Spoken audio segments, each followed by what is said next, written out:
Je suis rentrée chez moi pour trouver 35 ans de ma vie entassés dans 2 valises usées, posées sur le trottoir. La porte était verrouillée. Mon numéro de téléphone était bloqué. Et mon fils, mon unique enfant, que j'avais élevé en grande partie seul après que mon mari soit tombé malade, me regardait depuis la fenêtre avec les yeux d'un étranger. La pluie venait de commencer à tomber. Une bruine légère qui allait bientôt tremper la toile de mes bagages. Je suis restée là, figée dans l'incrédulité, tandis que les gouttelettes s'accumulaient sur mes cheveux gris et coulaient sur mon visage, se mêlant aux larmes que je ne réalisais pas que je versais. Les voisins jetaient des coups d'œil à travers leurs rideaux, mais personne n'est sorti pour aider la femme de 62 ans qui était soudainement devenue sans abri. Ce n'était pas un malentendu. C'était un plan méticuleusement calculé qui s'était déroulé pendant des mois, alors que j'étais trop consumée par le chagrin pour le remarquer. En traînant mes valises loin de la maison que j'avais possédée pendant 3 décennies, j'ai pris une décision. Ce ne serait pas la fin de mon histoire. Ce serait le début de ma riposte. 3 mois plus tard, je me tenais dans une salle d'audience face à ma belle-fille, Amandine, alors qu'elle criait « C'est une sangsue manipulatrice qui nous vole depuis des années. » Je n'ai pas bronché. Au lieu de cela, j'ai calmement cherché dans mon sac à main. J'en ai sorti une enveloppe Kraft scellée et je l'ai remise à la juge. Tandis que la juge Chevalier examinait son contenu, son expression est passée d'une neutralité judiciaire à une colère à peine contenue. Elle a levé les yeux, sa voix tranchant dans la salle d'audience soudainement silencieuse. Personne ne bouge. Fermez les portes. Vous vous demandez peut-être comment une femme de 62 ans comme moi est passée de la rue à une salle d'audience avec des preuves qui pourraient envoyer ma belle-fille en prison. C'est une histoire de trahison, mais aussi une histoire sur la force que vous ne savez jamais que vous avez jusqu'à ce que ce soit votre seule option. Je m'appelle Hélène Dubois. Mon histoire pourrait aider d'autres à reconnaître les signes que j'ai manqués. Avant que tout cela n'arrive, j'étais une expert comptable récemment retraitée après 35 ans de carrière. J'avais bâti ma carrière dans le secteur financier très masculin des années 1980, faisant face à la discrimination, mais réussissant grâce à mon travail acharné et mon intelligence. Mon petit cabinet comptable était spécialisé dans les finances personnelles et les petites entreprises, et j'avais acquis une réputation d'intégrité et d'attention méticuleuse aux détails. Mon mari, Thomas, était décédé 18 mois plus tôt, me laissant seule dans notre belle maison en meulière dans un quartier agréable de la banlieue parisienne. Nous avions été mariés pendant 38 ans, un mariage heureux malgré les défis de la maladie cardiaque de Thomas, qui avait commencé à se détériorer 10 ans avant sa mort. Je m'étais occupée de lui tout en maintenant ma carrière, jonglant souvent entre les réunions avec les clients et les rendez-vous chez le médecin. Notre fils, Michel, était notre unique enfant. Je l'avais élevé en grande partie seul pendant la maladie de Thomas et nous avions développé une relation mère-fils très proche. Mais Michel avait toujours été émotionnellement dépendant des autres, cherchant l'approbation et évitant les conflits autant que possible. Il travaillait dans une agence immobilière où il était compétent mais ne semblait jamais progresser car il ne s'affirmait pas. La possession la plus précieuse que j'avais était ma bague de fiançailles, une pièce unique en émeraude que Thomas avait conçue avec une pierre de famille. Ce verre correspond à l'étincelle dans tes yeux, m'avait-il dit en me faisant sa demande. Après sa mort, je ne l'ai jamais enlevé, trouvant du réconfort dans ce lien tangible avec notre vie commune. Financièrement, j'étais stable. Notre maison était payée et l'assurance vie de Thomas, combinée à mon fonds de retraite, me laissait avec environ 1 200 000 € d'actifs. J'avais toujours été prudente avec l'argent. Une habitude prise en voyant ma mère célibataire lutter dans un EHPAD de qualité inférieure quand j'étais plus jeune. Malgré ma sécurité financière, je nourrissais une peur profonde de devenir un fardeau pour Michel, ou de devoir vivre seule dans ma vieillesse. Le chagrin après la mort de Thomas était écrasant. Je me réveillais en le cherchant au milieu de la nuit, oubliant pendant un instant de bonheur qu'il était parti. L'horloge comptoise dans le couloir, que Thomas avait restaurée avec amour, semblait marquer le temps dans une maison soudainement devenue trop silencieuse, trop vide. Je m'en tenais à mes routines, m'occupant de mon jardin, participant aux parties de bridge hebdomadaires, avec des amis de la paroisse, entretenant la maison que Thomas et moi avions construite ensemble, mais la joie s'était vidée de ces activités. C'est à ce moment-là que Michel et sa femme Amandine ont proposé d'emménager pour m'aider à traverser mon deuil.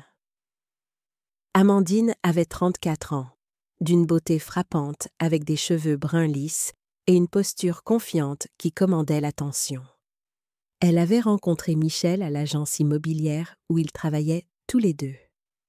Leur relation avait progressé rapidement. Fiancés après seulement 6 mois, mariés après 8.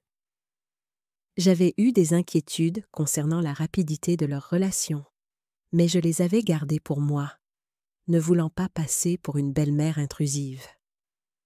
Ce que je ne savais pas alors, c'est qu'Amandine avait grandi dans des circonstances difficiles, déménageant fréquemment car ses parents étaient expulsés d'un logement locatif après l'autre, son père étant parti quand elle était jeune.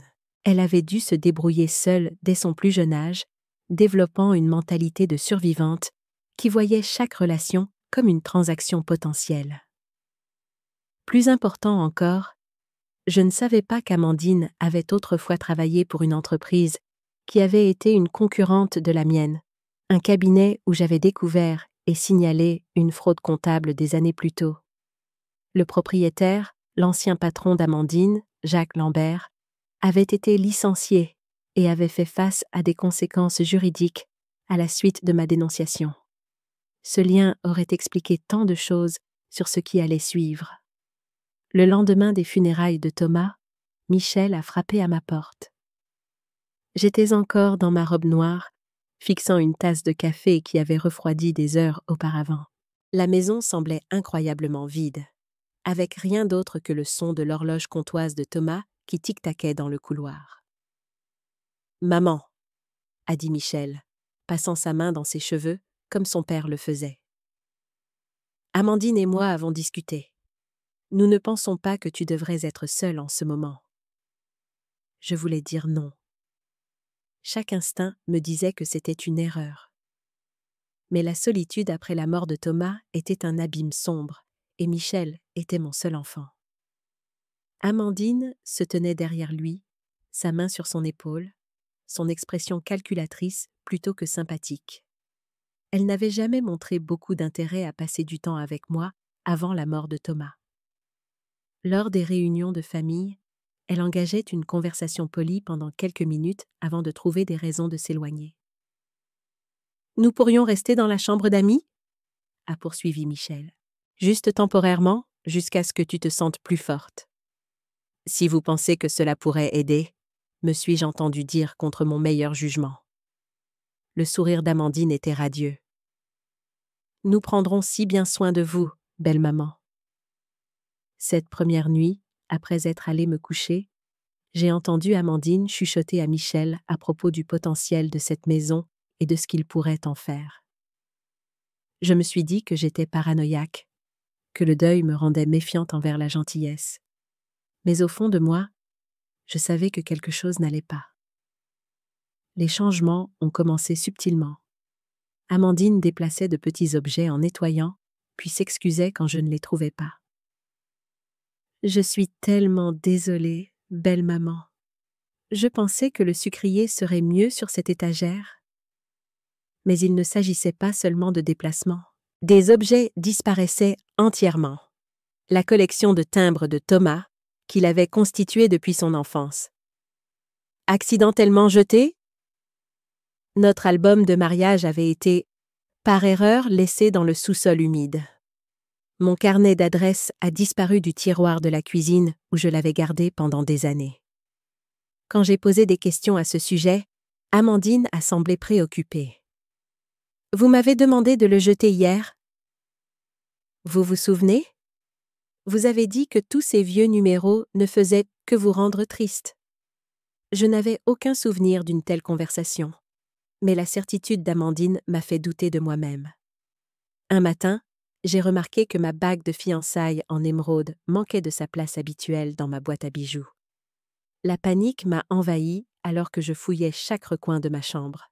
« Amandine, as-tu vu ma bague de fiançailles? Celle en émeraude que Thomas m'a donnée. » L'expression préoccupée d'Amandine était parfaite. « Non, belle maman. Quand l'avez-vous eue pour la dernière fois? » Je la mets toujours dans ma boîte à bijoux avant de prendre ma douche. Amandine a hoché la tête avec sympathie. Les pertes de mémoire sont courantes avec le deuil. Peut-être l'avez-vous mise ailleurs. Cela arrive souvent aux personnes âgées. Le terme « personnes âgées » m'a piqué. J'avais 62 ans, pas 90. Mais plus troublante était la suggestion que je devenais oublieuse. En tant que personne ayant passé des décennies à gérer des comptes financiers complexes, je me vantais de mon esprit vif. Michel se rangeait toujours du côté de sa femme. « Maman, Amandine essaie juste de moderniser un peu la maison. Personne ne veut vivre dans un musée. » Quand j'ai protesté contre la disparition de ma bague de fiançailles, il a dit « Tu l'as probablement égarée. Tu as été assez dispersée depuis la mort de papa. » Mon magnifique service de salle à manger ancien, que Thomas et moi avions économisé pendant des années pour acheter, a disparu un week-end alors que je rendais visite à ma sœur Brigitte. « Nous l'avons donné ?» a expliqué Amandine à mon retour. « Vous sembliez si triste chaque fois que vous le regardiez. De plus, il était trop grand pour l'espace.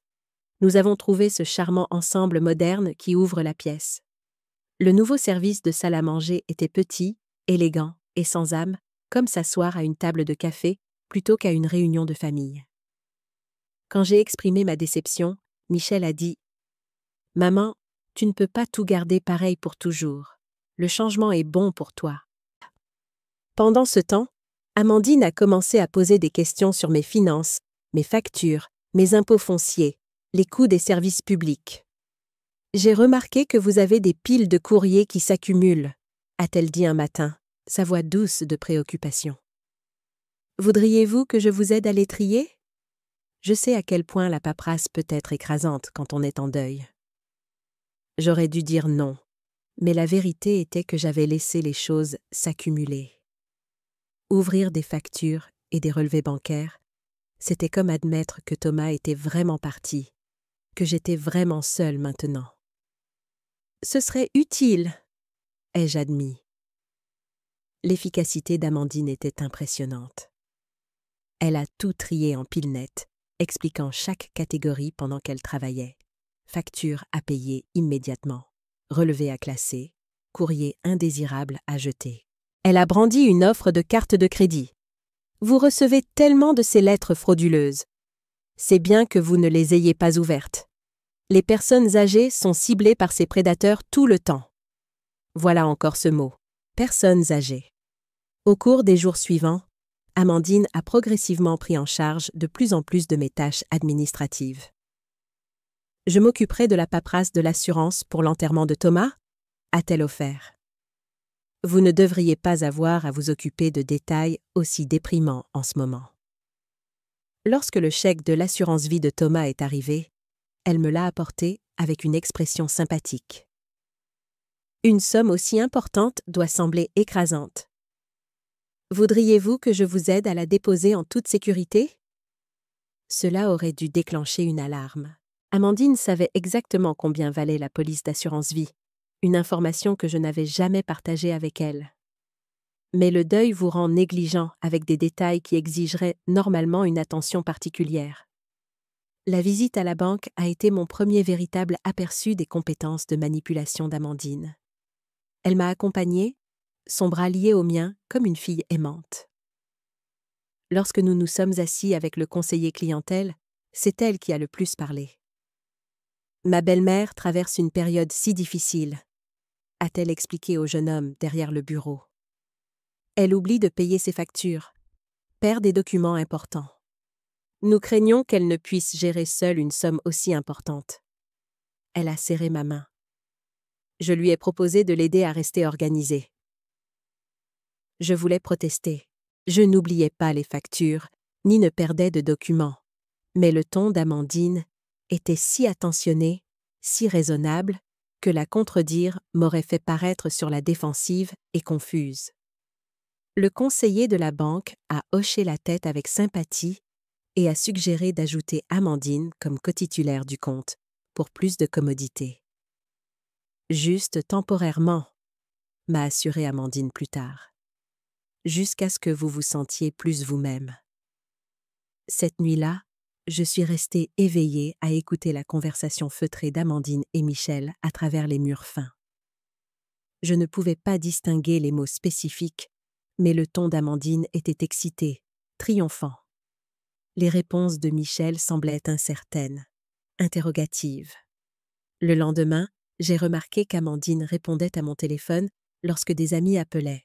« Hélène se repose », leur disait-elle. « Elle passe une journée difficile. Peut-être réessayer demain. » Quand ma sœur Sylvie a appelé, Amandine a relayé des messages qui ne ressemblaient jamais tout à fait aux vrais mots de ma sœur. Mon groupe de bridge a été géré avec une habileté particulière. Amandine a appelé chaque membre personnellement pour expliquer que je prenais une pause des activités sociales pendant que je traversais mon deuil. Hélène se sent coupable quand elle doit refuser des invitations, leur a dit Amandine. Elle a peur de décevoir les gens. Il vaut mieux que vous lui laissiez de l'espace plutôt que de la contacter directement. En un mois, mon cercle social s'était réduit à presque rien. Les femmes qui avaient été mes amies pendant des décennies étaient soudainement absentes de ma vie. J'ai découvert qu'Amandine avait dit à Julie, la fille de ma meilleure amie, que nous envisageons de placer Hélène dans un EHPAD parce qu'elle ne peut plus s'occuper d'elle-même. Julie avait été horrifiée et avait appelé pour prendre de mes nouvelles, réussissant à me joindre directement uniquement parce qu'Amandine était sortie faire des courses. « Est-ce vrai, Hélène? Tu vas si mal que ça ?» a demandé Julie. « Bien sûr que non, » ai-je dit, choquée. « Qui t'a dit ça ?» La conversation m'a ouvert les yeux sur la manière systématique dont Amandine m'isolait. Elle avait même oublié de me transmettre une invitation au mariage de ma petite nièce, me faisant manquer un événement familial important. Amandine a dit aux voisins que j'avais des problèmes de mémoire et que je ne devais pas être surstimulée. Elle a insisté pour que j'utilise un nouveau téléphone portable qu'elle avait configuré, ce qui, j'ai découvert plus tard, lui permettait de surveiller mes appels. Chaque jour qui passait, je me sentais plus piégée, plus isolée, plus effacée de ma propre vie. 3 mois après leur arrivée, j'ai réalisé que je n'avais pas signé de chèque ni effectué de transactions bancaires depuis des semaines.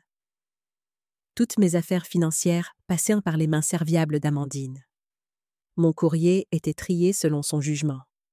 Mes liens sociaux avaient été rompus par ses interventions protectrices. Lorsqu'une réparation était nécessaire à la maison, Amandine disait « Ne vous inquiétez pas pour ça, belle maman, je m'occupe de tout. » Elle me montrait plus tard des factures pour des montants qui semblaient excessifs, mais je n'avais aucun moyen de les vérifier. Amandine a suggéré de regrouper certains de mes comptes d'investissement pour une gestion plus facile et a remis en question les frais de mon conseiller en investissement de longue date. Il semble vous facturer trop cher. Je connais quelqu'un qui pourrait le faire pour la moitié du prix. Chaque changement était présenté comme une simplification utile, une protection contre mes facultés mentales supposément déclinantes, et Michel soutenait chaque suggestion, sa confiance en sa femme étant absolue. La partie la plus insidieuse était la façon dont Amandine me rendait complice de ma propre victimisation. Elle me demandait ma permission pour tout, faisant en sorte que chaque décision semble être mon choix. « Dois-je payer cette facture pour vous ? Belle maman, voulez-vous que j'appelle la banque à propos de ce relevé confus ? Ne pensez-vous pas que ce serait plus simple si je gérais ces transactions ? » Je disais oui, parce que dire non aurait signifié admettre que je ne lui faisais pas confiance et admettre que je ne lui faisais pas confiance signifiait admettre que Michel avait épousé quelqu'un qui détruisait systématiquement mon indépendance. Mais Amandine a commis une erreur cruciale. Elle a supposé que parce que j'étais en deuil, j'étais aussi stupide. Elle a oublié que j'avais passé 35 ans à gérer des comptes financiers complexes, que j'avais bâti ma carrière sur l'attention aux détails et la documentation, et sa plus grande erreur était encore à venir. Un soir, j'ai reçu une alerte automatisée de ma banque concernant une transaction inhabituelle. 40 000 € retirés de mon compte de retraite en une seule transaction. Ce système avait été mis en place des années auparavant comme mesure de sécurité avec des notifications envoyées à une adresse e-mail qu'Amandine ne connaissait pas. J'ai cherché les relevés de comptes récents, mais n'en ai trouvé aucun dans mon classeur. Quand Amandine et Michel sont revenus de dîner ce soir-là, je les confrontai directement. « Amandine, 40 000 € ont été retirés de mon compte de retraite aujourd'hui. Savais-tu quelque chose à ce sujet ?» Son expression a vacillé un instant avant de se fixer sur une mine préoccupée. « De quoi parlez-vous, Hélène ? Il n'y a pas eu un tel retrait. » J'ai reçu une alerte de la banque. Ai-je insisté, lui montrant mon téléphone. Le comportement d'Amandine a changé instantanément. La façade de la belle fille attentionnée est tombée, remplacée par un calcul froid. « Vous devenez paranoïaque, Hélène, » a-t-elle dit, sa voix dure. « D'abord, vous m'accusez de voler. Maintenant, vous imaginez des transactions qui n'existent pas. » Michel est entré pendant notre confrontation. « Qu'est-ce qui se passe ?» a-t-il demandé, regardant de l'une à l'autre. « Ta mère fait une sorte de crise, » a dit Amandine rapidement. « Elle imagine que je lui ai volé de l'argent de ses comptes. »« Maman, c'est une accusation grave, » a dit Michel, prenant immédiatement le parti d'Amandine. « Ce n'est pas une accusation. »« C'est un fait, » ai-je répondu. 40 000 € ont été retirés aujourd'hui. Amandine a montré son téléphone à Michel. « Regarde, je me suis connectée à son compte. Il n'y a pas une telle transaction. » Bien sûr, il n'y en aurait pas si elle avait d'abord transféré l'argent sur un autre compte. Mais Michel a accepté son explication sans poser de questions. « Peut-être devrions-nous la faire évaluer ?» a suggéré Amandine tranquillement à Michel, comme si je n'étais pas juste là. Cette paranoïa pourrait être le signe de quelque chose de plus sérieux. C'est à ce moment-là que j'ai su que j'étais en réel danger. Amandine ne volait pas seulement mon argent. Elle construisait méthodiquement un dossier prouvant que j'étais mentalement incompétente. La veuve oublieuse, dépassée par les finances, lançant des accusations folles contre sa belle-fille dévouée. Alors que j'étais allongée dans mon lit cette nuit-là, une clarté m'a envahie. Le brouillard du deuil qui avait obscurci mon jugement pendant des mois s'est levé, remplacé par une détermination froide. J'avais laissé le deuil me rendre faible, mais je n'étais plus en deuil. J'étais en colère, et la colère a apporté une clarté dont j'avais désespérément besoin. Le lendemain matin, j'ai pris une décision qui allait tout changer. Je me battrais, non pas avec des accusations ou des confrontations, mais avec l'attention méticuleuse aux détails qui avait défini ma vie professionnelle. Si Amandine voulait jouer à des jeux avec une expert comptable, elle était sur le point d'apprendre qu'elle avait choisi le mauvais adversaire. Quand Amandine et Michel sont partis travailler, j'ai commencé mon enquête. J'ai soigneusement examiné mon bureau, découvrant des dossiers manquants et des signatures falsifiées sur des documents que je n'avais jamais vus. En utilisant mon vieil ordinateur portable qu'Amandine ne connaissait pas, j'ai créé un compte e-mail sécurisé pour communiquer sans qu'elle le sache. J'ai commencé à documenter chaque comportement manipulateur, en gardant des notes détaillées dans une application sécurisée sur mon ancien téléphone. J'ai acheté un petit appareil d'enregistrement capturant les conversations lorsqu'Amandine discutait de finances. Après que de l'argent liquide ait disparu de mon tiroir de fonds d'urgence, J'ai installé une caméra cachée dans mon bureau. Les images que j'ai capturées étaient accablantes. Amandine fouillant dans mes dossiers, photographiant des documents financiers, s'entraînant même à imiter ma signature sur des brouillons. Le plus révélateur a été un piège délibérément tendu. J'ai, accidentellement, laissé une note sur un compte secret inexistant d'une valeur de 50 000 €, là où Amandine la trouverait. En quelques heures, elle fouillait mon bureau pour trouver des détails, passant des appels pour essayer de localiser cet argent fictif. Je n'étais plus une victime. Je construisais un dossier. Et Amandine n'avait aucune idée de ce qui l'attendait. Mon premier appel a été pour Patricia Lemoine, mon ancienne collègue, qui était devenue expert comptable judiciaire spécialisée dans l'abus financier des personnes âgées. Je devais être prudente. Amandine surveillait mon téléphone portable, alors j'ai emprunté le téléphone de mon livreur de journaux un matin quand il est passé. « Hélène, c'est bien toi ?» Patricia semblait choquée. « J'essaie de te joindre depuis des mois. Chaque fois que j'appelais, Amandine disait que tu te reposais ou que tu n'étais pas d'humeur à parler. »« Patricia, j'ai besoin de ton aide, » ai-je dit, en gardant ma voix basse, même si j'étais seule dans la maison. Je pense qu'Amandine me vole, et elle essaie de me faire déclarer incompétente. Il y a eu une pause sur la ligne. À quel point est-ce grave? Au moins 40 000 € jusqu'à présent, à ma connaissance. Mais c'est plus que de l'argent. Elle m'a isolée de mes amis, a pris le contrôle de mes finances, et maintenant, elle me manipule psychologiquement, me faisant douter de ma propre mémoire et de ma santé mentale.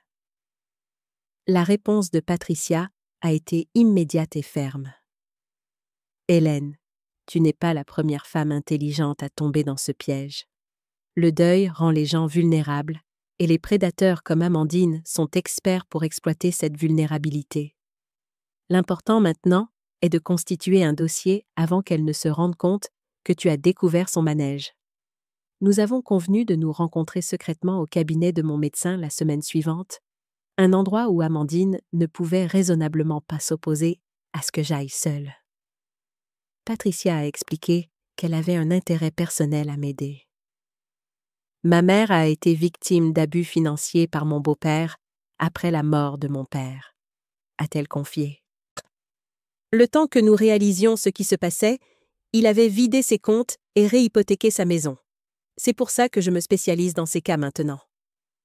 Patricia m'a expliqué le processus de documentation des crimes financiers. Les caméras cachées étaient légales dans ma propre maison, surtout si je suspectais un vol. Enregistrer les conversations était plus délicat sur le plan juridique. Mais si je pouvais prouver la fraude, ces enregistrements pourraient devenir des preuves admissibles. La chose la plus importante, a souligné Patricia, est de ne pas leur faire savoir que tu te défends. Si Amandine se rend compte que tu as découvert son plan, elle pourrait accélérer son calendrier ou détruire des preuves. De retour à la maison, j'ai poursuivi mon enquête secrète. Les images de ma caméra cachée ont révélé un comportement encore plus troublant que ce que j'avais initialement trouvé.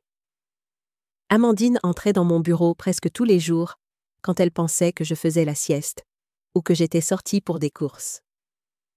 Elle photographiait des documents, s'entraînait à imiter ma signature et passait des appels à des institutions financières en se faisant passer pour moi. Dans un enregistrement particulièrement glaçant, je l'ai entendue au téléphone avec mon conseiller en investissement. Ici, Hélène Dubois. J'appelle pour discuter de la liquidation de certains actifs. J'ai eu quelques problèmes de mémoire ces derniers temps, alors ma belle-fille, Amandine, m'aide à gérer les choses. Pourriez-vous envoyer les documents nécessaires à son attention? Mon conseiller en investissement, qui me connaissait depuis 20 ans, a apparemment accepté cette explication sans poser de questions. En quelques jours, les documents sont arrivés pour la clôture de 2 de mes plus petits comptes de retraite. Mais les preuves les plus révélatrices provenaient de conversations entre Amandine et Michel que j'ai enregistrées, alors qu'ils pensaient que j'étais sortie me promener. Leur voix portait clairement à travers les murs fins de la vieille maison. L'avocat spécialisé en succession dit que nous devons être prudents avec le calendrier, disait Amandine. Si nous déposons la demande de tutelle trop tôt après avoir emménagé, cela pourrait soulever des questions. Je ne comprends toujours pas pourquoi nous avons besoin d'une tutelle, a répondu Michel, sa voix troublée. Maman semble aller bien pour moi. Triste, mais pas incompétente. Le rire d'Amandine était froid. Elle allait bien jusqu'à présent parce que je gérais tout pour elle. Mais regarde ses relevés bancaires. Elle a pris de terribles décisions financières, retirant de grosses sommes sans raison, oubliant les factures, signant des documents qu'elle ne comprend pas. Mon sang s'est glacé en réalisant ce qu'elle faisait. Amandine créait des preuves de ma prétendue incompétence en commettant les erreurs financières même qu'elle m'attribuait. Les retraits qu'elle avait falsifiés étaient présentés comme une preuve de mon état mental déclinant. Une fois que nous aurons la tutelle, a poursuivi Amandine, nous pourrons la placer dans cette EHPAD que nous avons visitée. La maison pourra être vendue pour payer ses soins, et nous pourrons gérer ses actifs restants plus efficacement. Efficacement pour qui?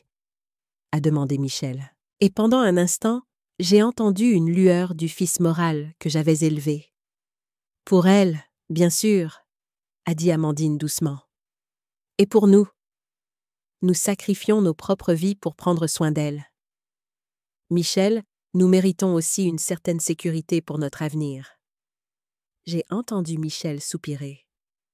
Je sais, mais certains de ces retraits, maman a-t-elle vraiment accepté de nous donner 5 000 € pour ce week-end? Mon cœur s'est serré. Donc, Michel n'était pas complètement innocent. Il était au courant d'au moins certaines des plus petites transactions frauduleuses, mais avait choisi de croire les explications d'Amandine. Elle voulait que nous passions un bel anniversaire, a dit Amandine d'un ton dédaigneux. Arrête de t'inquiéter autant. Cette conversation a tout clarifié. Amandine ne volait pas seulement mon argent. Elle prévoyait de voler ma vie entière. L'EHPAD m'isolerait complètement, me rendant dépendante de sa version des événements.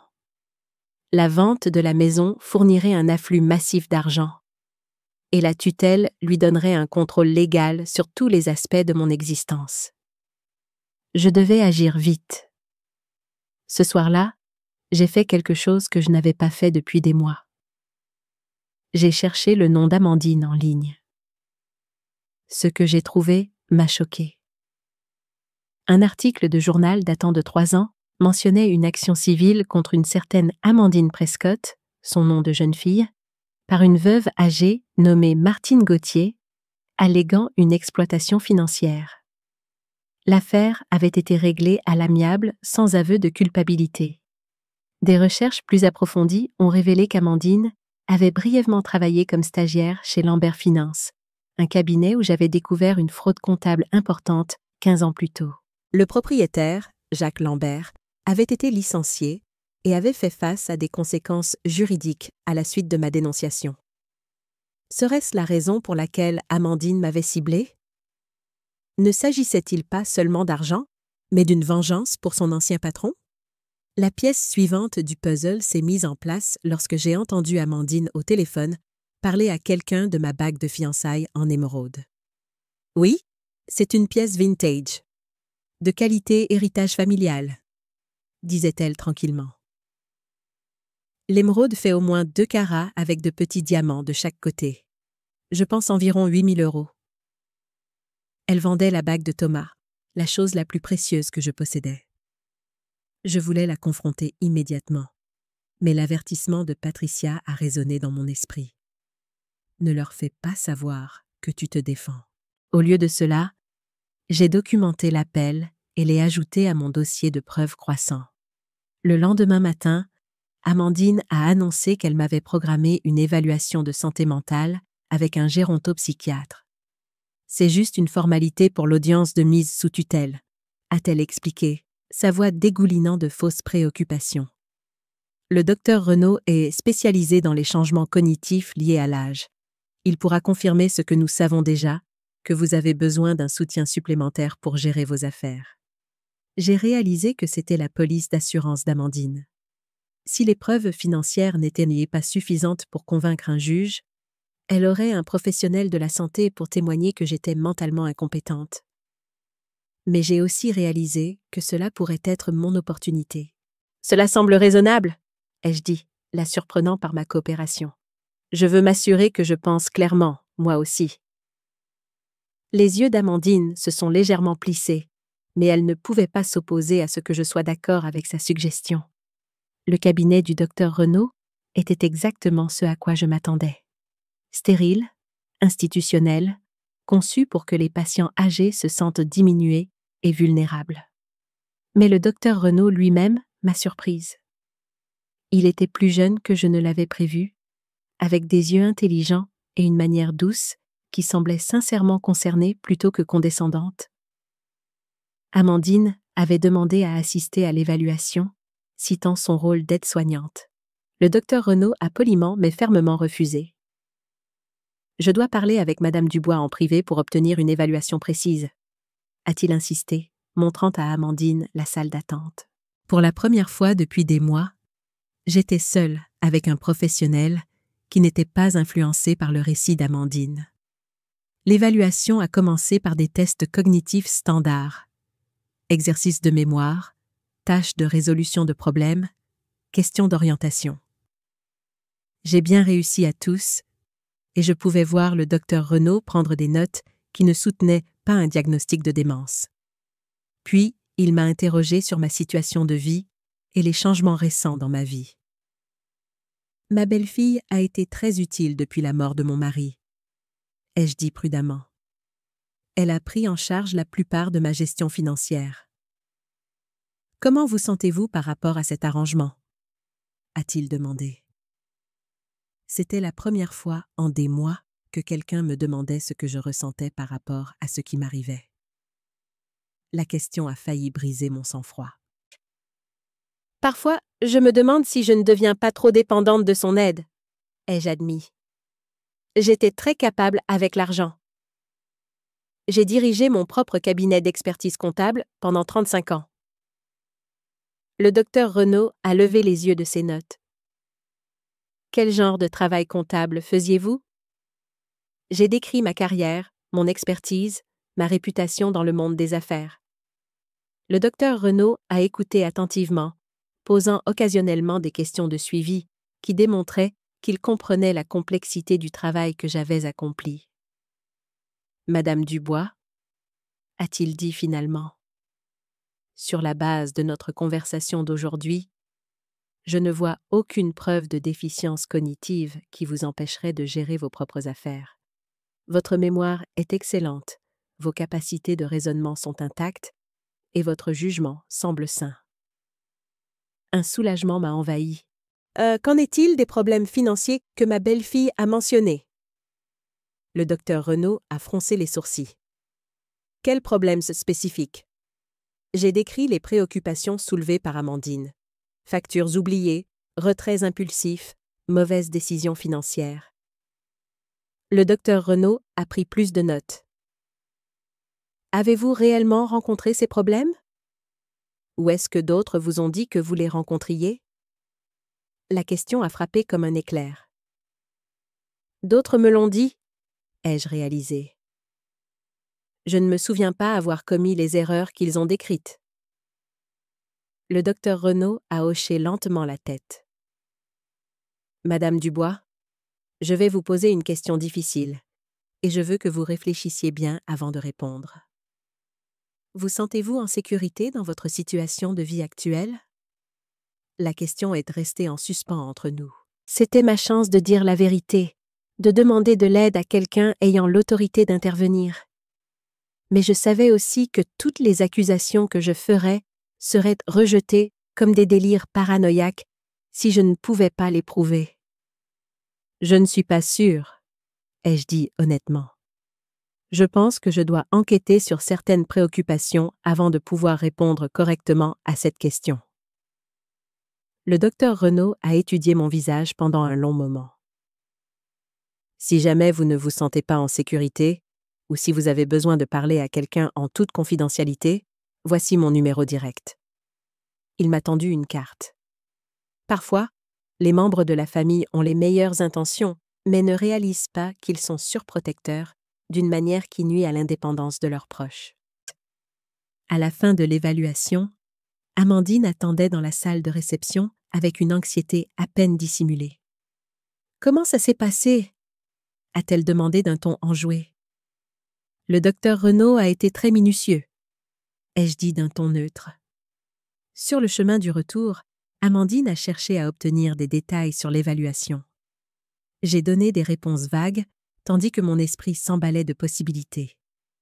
L'évaluation du docteur Renaud saperait le dossier d'Amandine pour la tutelle. Mais je n'étais pas sûre que ce serait suffisant pour exposer ses crimes financiers. Ce soir-là, j'ai pris une décision qui allait tout changer. J'ai appelé Patricia et lui ai demandé de contacter le cabinet du docteur Renaud. « Je veux qu'il soit au courant des irrégularités financières », lui ai-je dit. « Et si Amandine essaie d'utiliser une évaluation psychiatrique pour soutenir sa demande de tutelle, il doit comprendre le contexte complet. » Patricia est restée silencieuse un moment. « Hélène, c'est risqué. Si le docteur Renaud signale un soupçon de maltraitance envers une personne âgée, cela pourrait déclencher une enquête avant que nous ne soyons prêtes. »« Je pense que nous devons prendre ce risque, » ai-je dit. Le calendrier d'Amandine s'accélère. Si nous attendons beaucoup plus longtemps, elle pourrait réussir à me faire déclarer incompétente avant que nous ne puissions prouver que c'est elle qui commet des crimes. Le lendemain, Patricia a rencontré le docteur Renaud et a partagé nos preuves. Sa réponse a été immédiate et décisive. Non seulement il refuserait de soutenir la demande de tutelle, mais il témoignerait sur les signes de manipulation psychologique si nécessaire. 2 jours avant l'audience de mise sous tutelle, Amandine m'a présenté des documents à signer. « Juste quelques papiers d'assurance », a-t-elle dit nonchalamment. La compagnie a besoin d'informations à jour sur les bénéficiaires. J'ai jeté un coup d'œil aux papiers et mon sang s'est glacé. Ce n'étaient pas des formulaires d'assurance. C'étaient des procurations financières qui donneraient à Amandine un contrôle total sur mes actifs restants. « Je regarderai ça plus tard », ai-je dit en les mettant de côté. Le masque d'Amandine a glissé un instant. « Ils doivent être retournés demain, belle maman. C'est urgent. » Cette nuit-là, j'ai réalisé qu'Amandine paniquait. L'évaluation du docteur Renaud ne s'était pas déroulée comme elle l'avait prévu et elle essayait de sécuriser le contrôle légal de mes finances avant que l'audience de tutelle ne puisse potentiellement se retourner contre elle. Le lendemain matin, Amandine m'a de nouveau acculée à propos des documents. « Avez-vous eu l'occasion de regarder ces papiers ? La compagnie d'assurance a rappelé. »« J'ai besoin de plus de temps, » ai-je dit fermement. « Je veux que mon avocat les examine d'abord. » L'expression d'Amandine s'est assombrie. « Votre avocat ? Depuis quand avez-vous un avocat ? » Depuis que j'ai réalisé que ma bague de fiançailles est en vente en ligne, ai-je dit tranquillement. La couleur a quitté le visage d'Amandine. « De quoi parlez-vous ? » Je lui ai montré ma tablette ouverte sur une annonce de site de vente en ligne présentant ma bague en émeraude si distinctive.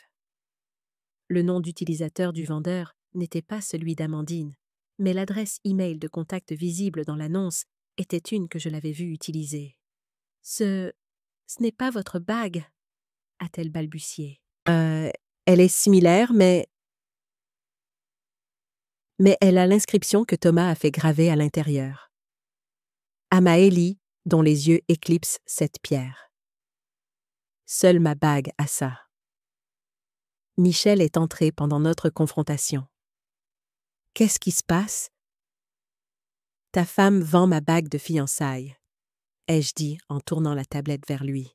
« La bague que ton père m'a donnée et que je pensais avoir égarée. » Michel semblait anéanti. « Amandine, est-ce vrai ? » « Bien sûr que non, » a-t-elle protesté. « Ta mère est de nouveau confuse. » « C'est exactement pour ça que nous avons besoin de la tutelle. »« Je ne suis pas confuse, » ai-je dit calmement. « Et je ne signe pas ces documents, qui ne sont pas des formulaires d'assurance, mais des papiers de procuration. » Si vous voulez le contrôle de mes actifs, vous devrez convaincre un juge que je suis incompétente. Bonne chance avec ça, après l'évaluation du docteur Renaud. L'expression d'Amandine est passée de la défensive à la fureur. Vieille femme ingrate, après tout ce que nous avons fait pour vous. Vous voulez dire, après tout ce que vous m'avez pris? Ai-je répondu en gardant mon sang-froid. Amandine s'est tournée vers Michel, les larmes aux yeux. Vas-tu la laisser me parler comme ça? Elle fait clairement une autre crise. Michel semblait partagé, son regard allant d'Amandine à moi et vice-versa. Je ne sais pas quoi croire. Si tu n'es pas sûr, ai-je dit à mon fils. Pourquoi n'appelles-tu pas toi-même la compagnie d'assurance pour leur demander à propos de ces papiers urgents? Michel a hésité, puis a pris les documents sur la table. Il est passé dans la pièce voisine pour passer l'appel, pendant qu'Amandine et moi restions dans un silence tendu. Quelques minutes plus tard, il est revenu, le visage livide. « Il n'y a pas de paperasse d'assurance en attente », a-t-il dit doucement. « J'ai parlé à notre agent. Il n'a demandé aucun formulaire de notre part. » La manipulation d'Amandine s'effondrait en temps réel. Elle a immédiatement changé de tactique. « Très bien. Si vous ne me faites pas assez confiance pour signer ces papiers, peut-être devriez-vous trouver un autre endroit où vivre. »« Amandine !» s'est exclamé Michel. « Tu ne peux pas dire ça à ma mère. C'est sa maison. Et nous nous occupons d'elle et de cette maison depuis des mois, pendant qu'elle nous accuse de voler ?» a crié Amandine. « J'en ai assez. » Soit elle signe les papiers et s'excuse, soit elle part. J'ai regardé mon fils, attendant qu'il me défende. Mais des années de dépendance émotionnelle envers Amandine l'avaient rendu incapable de lui tenir tête complètement. « Maman, peut-être devrions-nous tous nous calmer ?» a-t-il dit faiblement. « Je suis sûre qu'il y a une explication. »« Il y a une explication ?» ai-je dit. « Et tu l'entendras en détail à l'audience de mise sous tutelle. » Je me suis retournée et j'ai marché jusqu'à ma chambre, verrouillant la porte derrière moi. Cette nuit-là, j'entendais Amandine et Michel se disputer furieusement. Elle exigeait que Michel contrôle ta mère, tandis qu'il commençait enfin à remettre en question ses motivations. J'ai préparé un petit sac de voyage, prévoyant de partir chez ma sœur Brigitte le matin avant que la situation ne dégénère davantage. J'avais toutes mes preuves sécurisées sur un stockage en ligne et avec Patricia. L'audience de tutelle était dans 2 jours et je serais prête. Mais Amandine avait un dernier coup dévastateur à jouer. Le lendemain matin, je suis partie tôt pour une dernière réunion avec Patricia afin de préparer l'audience. Nous avons passé 3 heures à organiser mes preuves et à développer une stratégie. Patricia a examiné chaque document, chaque enregistrement, chaque photographie avec la précision méthodique qui avait fait sa réputation en comptabilité judiciaire. C'est l'un des cas d'abus de faiblesse les plus sophistiqués que j'ai vus, m'a-t-elle dit. Amandine a construit cette arnaque pendant des mois, la planifiant peut-être même avant la mort de Thomas. Elle a créé une trace écrite qui vous fait paraître incompétente tout en se positionnant comme l'aidante dévouée. Si elle avait réussi avec la demande de tutelle, vous auriez tout perdu. Patricia m'a aidé à contacter Richard Simon, un avocat spécialisé en droit des personnes âgées et en crimes financiers. Nous avons programmé une consultation d'urgence pour plus tard dans l'après-midi. Mais quand je suis rentrée à la maison pour récupérer d'autres de mes affaires, j'ai été accueillie par un spectacle choquant. Mes 2 vieilles valises étaient posées sur le trottoir devant ma maison, remplies de vêtements et de quelques objets personnels. Les serrures avaient été changées. À travers la fenêtre, je pouvais voir Michel qui regardait, son expression un mélange de culpabilité et de résignation. Amandine avait joué sa dernière carte, l'expulsion physique. En me chassant de chez moi, elle espérait renforcer le récit selon lequel j'étais instable et avais besoin de soins. Elle pariait que sans accès à ma documentation et à mes archives personnelles, j'apparaîtrais confuse et désorientée à l'audience. Alors que je restais là, incrédule, ma voisine, Madame Bernard, s'est approchée de sa maison voisine. « Hélène, que se passe-t-il? Pourquoi vos affaires sont-elles dehors ?» J'ai expliqué brièvement la situation, essayant de maintenir ma dignité malgré l'humiliation publique d'être mise à la porte de ma propre maison. Le visage de Madame Bernard s'est durci de colère. « Je surveille cette femme depuis qu'ils ont emménagé. La façon dont elle parle de vous quand vous n'êtes pas là, je ne lui ai jamais fait confiance. Merci pour votre sollicitude, » ai-je dit en retenant mes larmes. « Non, vous ne comprenez pas, » a dit Madame Bernard en baissant la voix. « Je l'ai enregistrée une fois. Elle était dans votre jardin en train de parler à quelqu'un de la vente de la maison. J'ai trouvé ça étrange puisque c'est votre maison, pas la sienne. Alors, j'ai enregistré la conversation sur mon téléphone depuis mon porche. » Mon cœur a bondi. « Vous avez un enregistrement ?» Madame Bernard a hoché la tête.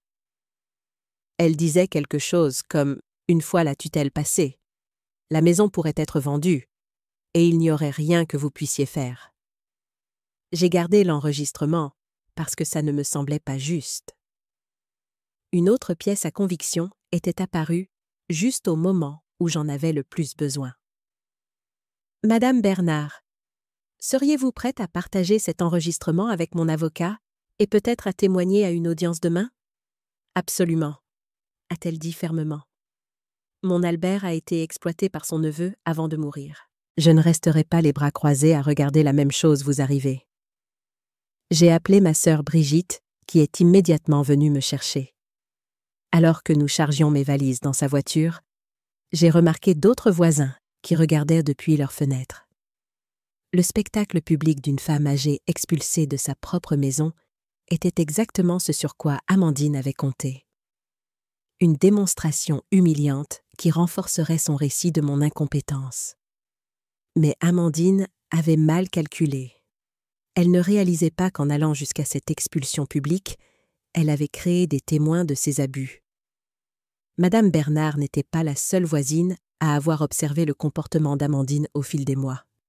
Et maintenant, il voyait l'aboutissement de son plan. Alors que Brigitte m'emmenait loin de la maison que j'avais partagée avec Thomas pendant des décennies, j'ai ressenti un étrange mélange de désespoir et de détermination. Amandine avait pris ma maison, mes biens, et avait essayé de prendre ma dignité.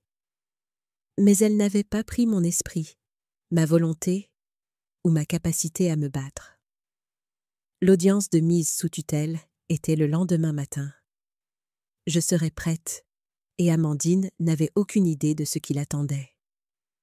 Le matin de l'audience de mise sous tutelle est arrivé avec un sentiment de finalité. J'avais passé la nuit chez ma sœur Brigitte, révisant mes preuves et me préparant mentalement à la confrontation à venir.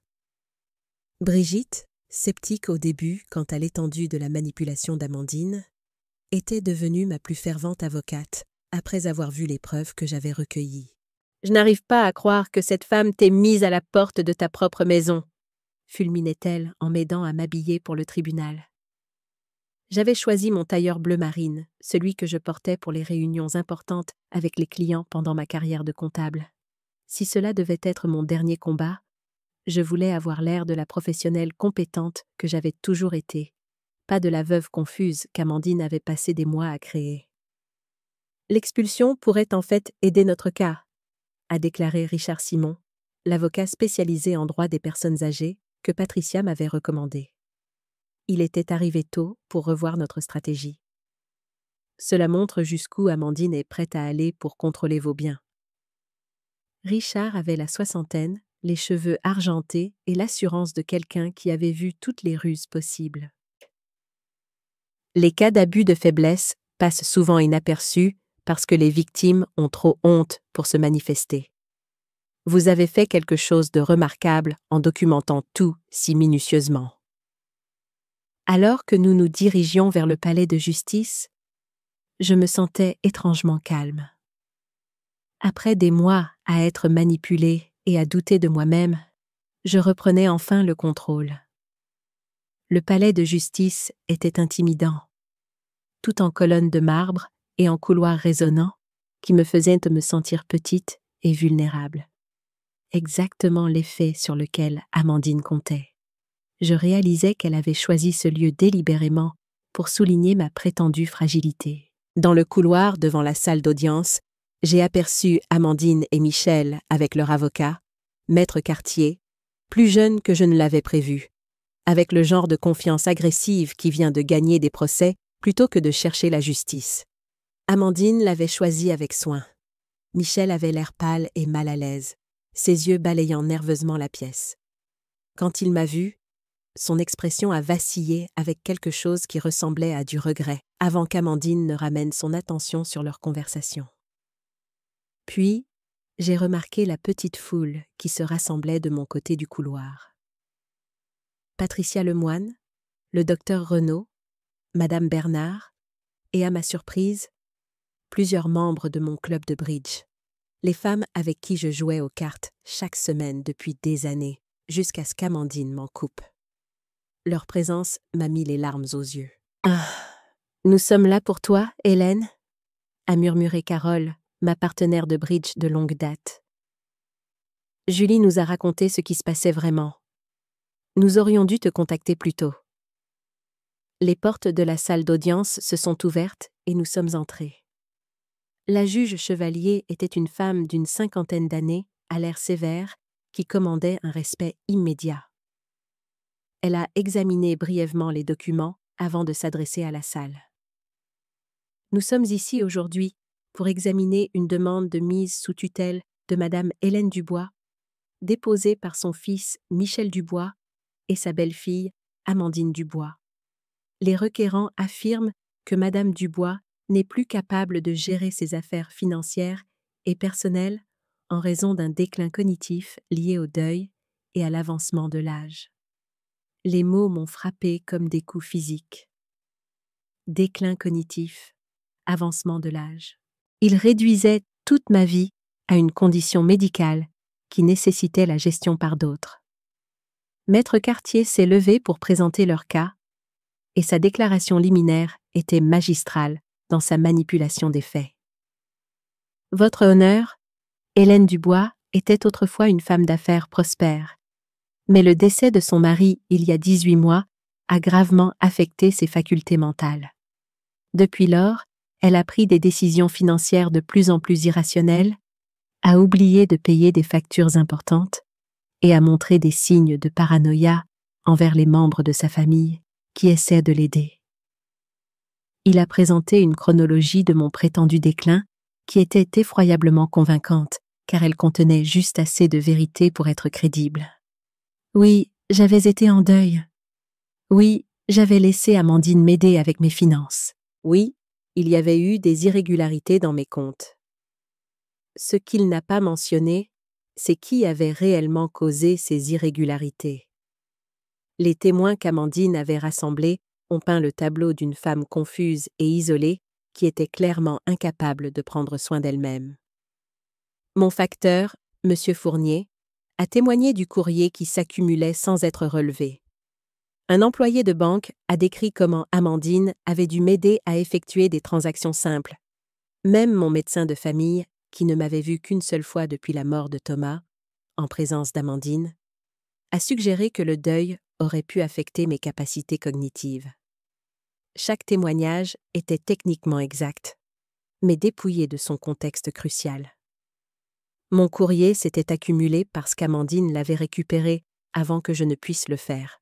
J'avais semblé confuse à la banque parce qu'Amandine avait pris le contrôle de la conversation et avait parlé à ma place. Mais le témoignage le plus dommageable est venu d'Amandine elle-même. Elle a pris la barre avec un sang-froid parfait, sa voix se brisant au moment opportun, alors qu'elle décrivait le chagrin de voir sa belle-mère bien-aimée se détériorer. J'ai tellement essayé de l'aider à maintenir son indépendance, a-t-elle dit en s'épongeant les yeux avec un mouchoir.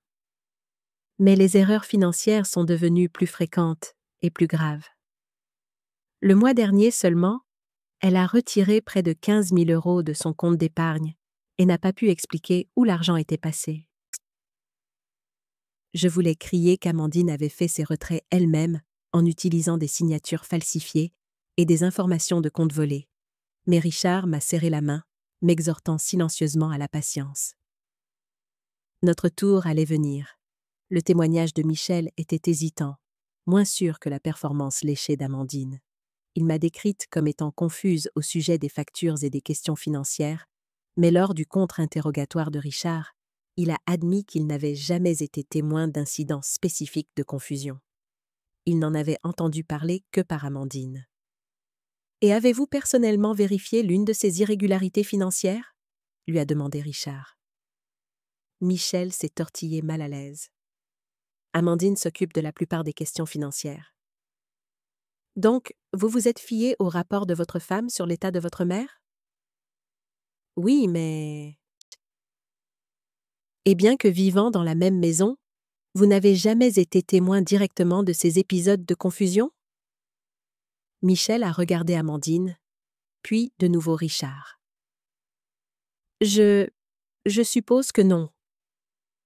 C'était une petite fissure dans leur front uni, mais c'était suffisant pour construire dessus. Quand ce fut notre tour de présenter des preuves, Richard a commencé par l'évaluation du docteur Renaud. « Votre honneur, nous avons une évaluation psychiatrique récente du docteur Renaud, un gérontopsychiatre respecté, qui a trouvé Madame Dubois pleinement compétente, sans aucun signe de déficience cognitive. » L'avocat d'Amandine a immédiatement objecté. « Votre honneur, cette évaluation a été menée à l'insu de ma cliente et sans sa participation, et manque donc de contexte critique sur le fonctionnement quotidien de Madame Dubois. J'ai mené une évaluation approfondie et standard, » a témoigné le docteur Renaud. Madame Dubois a démontré une excellente mémoire, des capacités de raisonnement et un jugement sûr. De plus, j'ai observé des signes préoccupants indiquant qu'elle était soumise à une manipulation psychologique compatible avec l'abus de faiblesse. La juge Chevalier s'est penchée en avant. L'abus de faiblesse est une allégation sérieuse. Docteur Renaud, pouvez-vous développer ? Madame Dubois présentait des symptômes compatibles avec le gaslighting, être amenée à douter de sa propre mémoire et de ses perceptions. Quand je l'ai interrogée sur les problèmes financiers rapportés par sa belle-fille, Madame Dubois n'avait aucun souvenir d'avoir commis les erreurs qui lui étaient attribuées.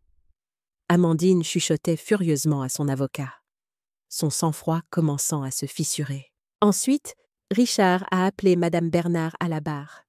Ma voisine a décrit comment elle avait observé le comportement contrôlant d'Amandine pendant des mois, aboutissant à l'enregistrement qu'elle avait fait.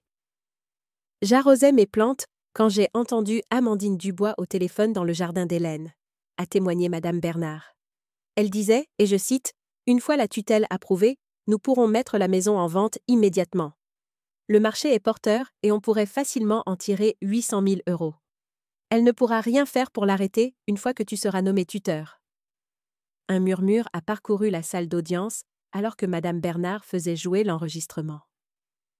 La voix d'Amandine était sans équivoque, discutant de la vente de ma maison comme si elle lui appartenait déjà. Mais nos preuves les plus solides sont venues de Patricia Lemoine. Avec une précision méthodique, elle a guidé le tribunal à travers les preuves financières que nous avions rassemblées, signatures falsifiées, retraits non autorisés et le schéma systématique de transactions conçues pour me faire paraître incompétente. Votre honneur, ce que nous voyons ici est une forme sophistiquée d'abus financiers sur personnes vulnérables, a expliqué Patricia. Amandine Dubois a créé une trace écrite de transactions irrégulières qu'elle a ensuite utilisée comme preuve de la prétendue incompétence d'Hélène. Elle a délibérément fabriqué les problèmes mêmes qu'elle cite maintenant comme raison pour la mise sous tutelle. Alors que Patricia présentait des relevés bancaires montrant des retraits avec des signatures falsifiées, à côté d'exemples de ma signature réelle, j'ai vu l'expression de la juge Chevalier passer de neutre à de plus en plus troublée. Mais la preuve la plus accablante était encore à venir. Richard a soumis les séquences vidéo de ma caméra cachée, montrant Amandine s'entraînant à imiter ma signature, photographiant des documents financiers et passant des appels en se faisant passer pour moi. La salle d'audience est tombée dans le silence alors que nous regardions Amandine fouiller dans les tiroirs de mon bureau, trouver mon argent liquide d'urgence et l'empocher sans hésitation. « Madame Dubois !» a dit la juge Chevalier, s'adressant à moi directement pour la première fois. « Avez-vous quelque chose à ajouter à la présentation de votre conseil ?» Je me suis levée prudemment, mes jambes stables malgré le stress de la matinée. « Oui, votre honneur. Je crois qu'il y a de graves malentendus sur ma situation qui doivent être éclaircis. » L'expression confiante d'Amandine a vacillé un instant. Maître Cartier s'est à moitié levé de son siège, se préparant clairement à objecter à tout ce que je pourrais dire, mais je n'avais pas fini. J'aimerais présenter une dernière pièce à conviction que je crois pertinente pour cette procédure. J'ai cherché dans mon sac et j'ai sorti une impression de l'annonce en ligne pour ma bague de fiançailles en émeraude, avec l'adresse e-mail d'Amandine clairement visible dans les informations de contact. Voici ma bague de fiançailles, celle que mon mari Thomas m'a donnée il y a 38 ans, avec notre inscription personnelle à l'intérieur. La même bague qu'on m'a dit avoir égarée à cause de ma prétendue confusion. Elle est vendue en ligne par ma belle-fille. La juge Chevalier a examiné l'impression, puis a levé les yeux vers Amandine, qui était devenue complètement pâle. « Votre honneur !» est intervenu l'avocat d'Amandine. « Nous n'avons aucun moyen de vérifier que cette bague appartient à Madame Dubois, ou que ma cliente est liée à cette annonce. »« En fait, votre honneur !» a contré Richard. « Nous avons des documents du bijoutier qui a nettoyé et évalué la bague l'année dernière, y compris des photographies et les détails de l'inscription. Et l'adresse e-mail dans l'annonce est enregistrée au nom d'Amandine Dubois. » La juge Chevalier a étudié les documents pendant un long moment, puis a levé les yeux, son expression passant de la neutralité judiciaire à une colère à peine contenue. « Madame Dubois, » dit-elle doucement à Amandine, « êtes-vous actuellement en train de tenter de vendre la bague de fiançailles de votre belle-mère en ligne ?» Le sang-froid d'Amandine a finalement complètement craqué. « Elle ne la porte même plus. Elle l'a laissée dans sa boîte à bijoux pendant des mois, et après tout ce que nous avons fait pour elle, c'est une sangsue manipulatrice qui nous vole depuis des années !» a crié Amandine, sa façade soigneusement construite s'effondrant entièrement. Je n'ai pas bronché face à son explosion. Je suis restée calme et digne, tandis que la juge Chevalier examinait le dernier affidavit que je lui avais remis. Une documentation de la police montrant qu'Amandine avait fait l'objet d'une enquête pour une exploitation financière similaire d'une veuve âgée 3 ans plus tôt. La voix de la juge Chevalier a tranché le chaos comme une lame. Personne ne bouge. Fermez les portes. La salle d'audience est tombée dans le silence. La juge Chevalier s'est tournée vers l'huissier. « Veuillez contacter l'inspecteur Martin de la brigade de protection des familles. Je le veux ici immédiatement. » Pendant que nous attendions l'inspecteur, la juge Chevalier s'est adressée à la cour. La demande de mise sous tutelle est non seulement rejetée, mais elle est classée sans suite. Madame Hélène Dubois a fait preuve d'une compétence mentale exceptionnelle et d'un courage remarquable en documentant ce qui semble être un complot criminel sophistiqué contre elle. Elle s'est tournée pour me regarder directement. « Madame Dubois, je veux que vous sachiez que l'abus de faiblesse est l'un des crimes les moins signalés dans notre société. Les victimes sont souvent convaincues qu'elles subissent une confusion naturelle, plutôt qu'une manipulation délibérée. Votre décision de vous battre a peut-être non seulement sauvé votre propre indépendance, mais a également protégé d'autres victimes potentielles de ce prédateur. » L'inspecteur Martin est arrivé rapidement, accompagné du procureur adjoint Leroy. Leur présence a complètement transformé l'atmosphère. Ce n'était plus un différend familial, c'était une enquête criminelle. « Madame Amandine Dubois », a déclaré formellement l'inspecteur Martin. « Vous êtes en état d'arrestation pour abus de faiblesse, faux et usage de faux, usurpation d'identité, et association de malfaiteurs en vue de commettre une escroquerie. Le cri d'Amandine a résonné dans la salle d'audience alors que les menottes se refermaient. « C'est de la folie ! Michel, dis-leur. Dis-leur à quel point elle est confuse. Comment elle invente des choses. » Mais Michel ne regardait plus sa femme. Il me fixait avec une expression d'horreur et de compréhension naissante. Mon fils, mon doux et confiant fils, voyait enfin la femme qu'il avait épousée pour ce qu'elle était réellement. « Maman !» a-t-il murmuré, sa voix se brisant. « Oh mon Dieu! Maman, qu'est-ce qu'on t'a fait ?» Après l'audience, Michel et moi étions assis dans la voiture de Brigitte sur le parking du palais de justice. Il pleurait, des sanglots profonds et déchirants qui semblaient venir de quelque part, de Primal. « Je l'ai aidé, » répétait-il sans cesse. « Je l'ai aidé à t'isoler. Je l'ai aidé à te faire sentir folle. Comment ai-je pu ne pas voir ce qu'elle faisait ?» J'ai tendu la main et j'ai pris la sienne. La même main que j'avais tenue quand il était un petit garçon effrayé.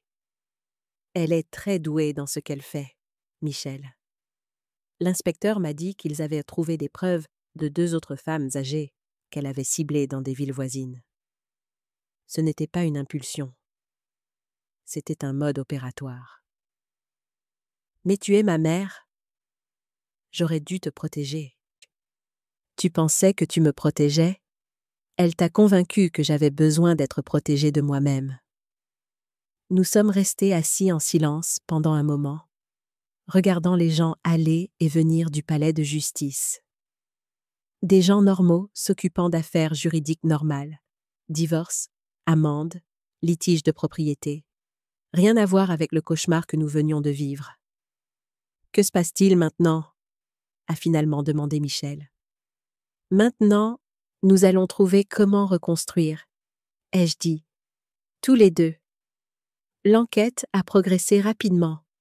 En 1 semaine, l'inspecteur Martin avait retracé toute l'étendue du vol d'Amandine. Elle avait volé 63 000 € de mes différents comptes en 6 mois, en utilisant des signatures falsifiées et des informations de comptes volées. L'argent avait servi à payer des cartes de crédit, une nouvelle voiture et un acompte sur une maison de vacances qu'elle prévoyait d'offrir à Michel par surprise après avoir pris le contrôle de tous mes biens.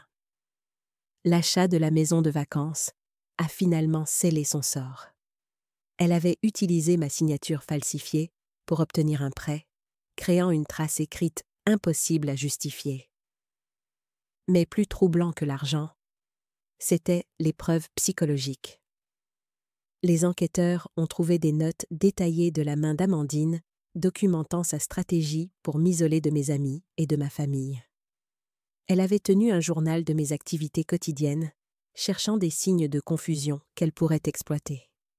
Elle avait même fait des recherches sur les symptômes de la démence à un stade précoce pour mieux les imiter dans ses rapports à Michel et aux autres. C'était systématique, calculé et totalement sans conscience. Et le lien avec mon passé a été confirmé lorsque les enquêteurs ont trouvé des emails entre Amandine et Jacques Lambert, son ancien patron, dont j'avais exposé la fraude comptable des années plus tôt. « J'ai trouvé la femme qui t'a ruiné », avait-elle écrit, « et je vais tout lui prendre. » Le procès, 8 mois plus tard, a été rapide et décisif. Le nouvel avocat d'Amandine a tenté de faire valoir qu'elle croyait sincèrement que j'étais incompétente et qu'elle avait essayé de m'aider, mais les preuves étaient accablantes. Les enregistrements audio étaient particulièrement dommageables, surtout la conversation avec Jacques Lambert, discutant de leur satisfaction partagée face à ma chute. Elle a été condamnée à 6 ans de prison et à rembourser intégralement les sommes volées. Le juge a noté que l'abus de faiblesse était un crime particulièrement odieux, car il ciblait les membres les plus vulnérables de la société et détruisait la confiance dont dépendent les familles. Pendant les mois qui ont précédé le procès, Michel et moi avons lentement commencé à reconstruire notre relation. Ce n'était pas facile. La confiance, une fois si complètement brisée, ne guérit pas rapidement. Mais nous nous sommes tous les deux engagés dans le travail de réparation de ce qu'Amandine avait cassé. Michel a commencé à me rendre visite régulièrement. Non pas pour vérifier ma compétence, mais simplement pour passer du temps avec sa mère. Nous avons parlé de Thomas, de l'enfance de Michel, des rêves et des déceptions qui composent une vie. Pour la première fois depuis des années, nous avions des conversations qui n'étaient pas filtrées par la manipulation d'Amandine. Il m'a aidé à renouer avec les amis que j'avais perdus pendant la campagne d'isolement d'Amandine. Mon groupe de bridge m'a accueilli avec des larmes et des étreintes féroces. Madame Bernard est devenue une amie chère, prenant régulièrement de mes nouvelles et partageant ses conseils de jardinage.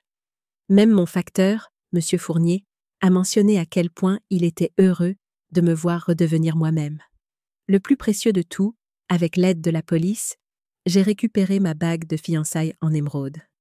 L'acheteur en ligne n'avait heureusement pas encore finalisé la transaction lorsque Amandine a été arrêtée. La remettre à mon doigt, c'était comme récupérer un morceau de mon âme. 6 mois après le procès, j'ai pris une décision qui a surpris tout le monde, y compris moi-même. Je suis sortie de ma retraite. En utilisant l'argent des dommages et intérêts et mon expertise comptable, j'ai créé un petit cabinet de conseil axé sur la protection financière des personnes âgées. Je me suis associée à Patricia Lemoine pour offrir des services allant de simples examens financiers à des expertises comptables judiciaires complexes pour les cas suspects d'abus de faiblesse. Le travail était profondément satisfaisant. Chaque personne âgée que j'aidais à protéger des prédateurs financiers ressemblait à une victoire contre le genre de mal qui avait failli détruire ma propre vie. Je prenais la parole dans des centres communautaires sur les signes avant-coureurs de l'abus de faiblesse. Je travaillais avec les forces de l'ordre local pour les aider à reconnaître les tactiques de manipulation financière. Plus important encore, j'aidais d'autres victimes à comprendre que le fait d'être ciblées ne signifiait pas qu'elles étaient faibles ou stupides. Cela signifiait qu'elles avaient rencontré un prédateur, et les prédateurs sont doués dans ce qu'ils font. Michel a trouvé sa propre façon de guérir en se joignant à moi dans cette mission. D'abord avec hésitation, puis avec une confiance croissante, il a commencé à prendre la parole lors de mes présentations, partageant son point de vue en tant que personne ayant été involontairement complice d'un abus de faiblesse. Son témoignage était puissant, un avertissement sur la façon dont les manipulateurs utilisent les liens familiaux pour faciliter leurs crimes. « Je voulais tellement croire qu'Amandine m'aimait, a-t-il dit à un public, que j'ai ignoré des preuves qui auraient dû être évidentes. Quand on aime quelqu'un, on lui trouve des excuses. Mais l'amour ne devrait jamais exiger de trahir ses principes ou de nuire aux autres. Michel a également commencé une thérapie pour traiter ses problèmes de dépendance affective, devenant progressivement plus affirmé et autonome. Notre relation a évolué vers quelque chose de nouveau, toujours mère et fils, mais maintenant aussi alliés dans une mission commune. 1 an après la condamnation d'Amandine, j'ai reçu un appel inattendu du docteur Renaud, le psychiatre qui m'avait évalué. « Madame Dubois, je voulais que vous sachiez que votre cas est devenu un exemple d'étude dans nos programmes de formation professionnelle. La façon dont vous avez documenté vos propres abus tout en maintenant votre équilibre psychologique sous un stress extrême est remarquable. » « Je ne me sens pas remarquable, » lui ai-je dit. « J'ai l'impression d'avoir à peine survécu. » « C'est exactement ce qui le rend remarquable, » a-t-il répondu. « Vous n'avez pas seulement survécu, vous vous êtes battu intelligemment et systématiquement. Vous avez transformé vos compétences professionnelles en armes d'autodéfense. Cela demande une force extraordinaire. » En raccrochant le téléphone, j'ai pensé à la femme que j'étais il y a 2 ans, en deuil, seule, désespérée de liens familiaux. Cette femme avait été vulnérable à la manipulation d'Amandine précisément parce que ses pertes l'avaient laissée émotionnellement isolée. Mais je n'étais plus cette femme. J'avais appris que la vulnérabilité n'est pas synonyme de faiblesse et que demander de l'aide ne signifie pas abandonner le contrôle. J'ai découvert que la vraie force ne vient pas d'éviter les situations difficiles, mais de se battre lorsque ces situations deviennent intolérables. Plus important encore, je m'étais prouvé que l'intelligence, la compétence et la dignité ne diminuent pas avec l'âge. Ce sont simplement des outils qui nécessitent plus d'habileté et de courage à manier lorsque les enjeux deviennent plus élevés. Amandine avait essayé de voler plus que mon argent. Elle a essayé de voler mon identité, mes relations, mon indépendance et mon avenir. Dans sa logique tordue, je n'étais rien de plus qu'une source de fonds commode pour soutenir son style de vie. Mais elle avait fait une erreur de calcul cruciale. Elle avait supposé que parce que j'étais en deuil, j'étais aussi stupide. Elle avait oublié que la femme qu'elle ciblait avait bâti une entreprise prospère à partir de rien, avait navigué dans des systèmes financiers complexes pendant des décennies et avait l'intelligence et la détermination de se battre lorsqu'elle était acculée. Les soirs tranquilles, je me demande parfois ce qui se serait passé si je n'avais pas trouvé ces relevés bancaires ce soir-là. Serais-je assise dans un hedgepad stérile en ce moment, convaincue que je souffre de démence, pendant qu'Amandine profite des économies de ma vie? La pensée me fait encore frissonner. Mais elle me remplit aussi de gratitude pour les instincts qui m'ont sauvée, pour les amis qui m'ont soutenue, et pour le fils qui a retrouvé son chemin vers moi malgré tout.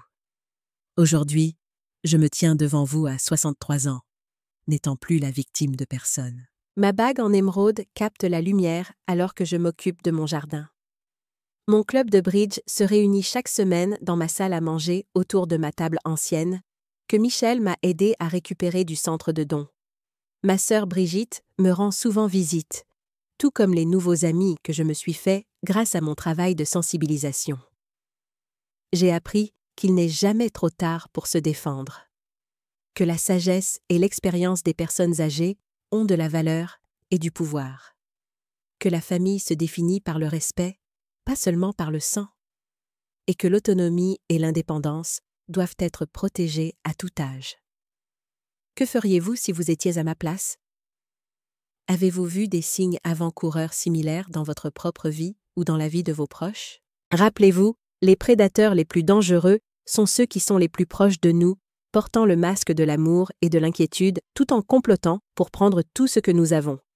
Je m'appelle Hélène Dubois, j'ai 63 ans, et je ne suis plus la victime de personne.